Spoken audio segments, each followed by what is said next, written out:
Hi, for those of you who don't know me, I was a reporter in Montreal at CFCF Television on a show called Pulse News between 1982 and 1995. Right now the station is called CTV Montreal. It is the highest rated news program in the second largest news market in the country.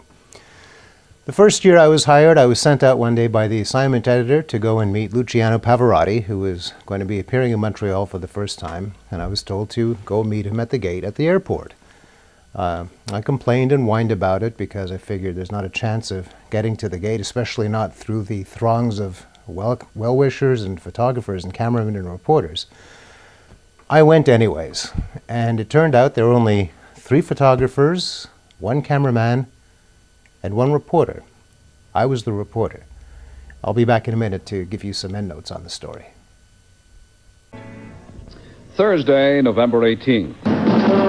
And the opera star who's been compared to Enrico Caruso, Luciano Pavarotti, has arrived in Montreal for a one-night stand.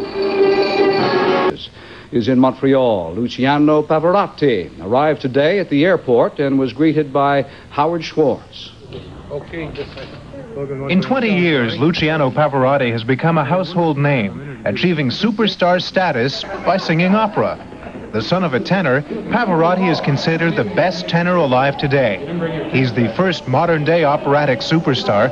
Similarly, Pavarotti has broken new ground by taking opera out of the concert hall and into large audience buildings such as the Forum.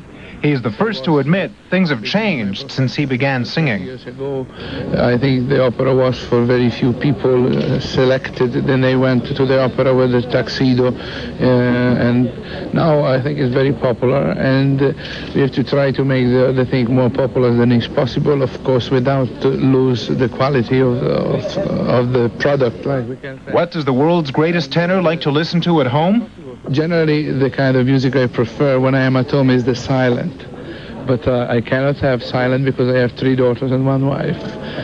But seriously talking, any kind of music, the good music, doesn't matter which kind it is, classic, pop music, opera, and not necessarily in the order. Pavarotti says he enjoys Montreal, especially its women, although he regrets he's scheduled to leave after tomorrow's concert. Howard Schwartz, Pulse News. Of course, it's one of those stories that you never forget. And some interesting footnotes. One of the questions I asked him in the interview that didn't make it to the actual story was, do you ever sing in the shower? And he said, no, that would be cheating. Everyone sounds good in the shower. And I said, that's because you haven't heard me sing in the shower. I hope you enjoyed the story. Take care. Bye-bye.